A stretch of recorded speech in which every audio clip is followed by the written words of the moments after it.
Ahoj, jsme z Rybiček Fugu a děláme pokus s vodním tornádem. Teď jsme si museli vzít nějakou nádobu, dali jsme do toho studenou vodu, jar a třpytky. Teď vám ukážeme tornádo.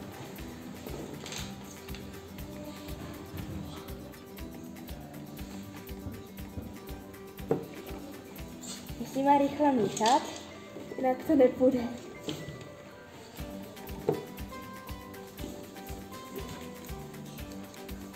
Je to tam?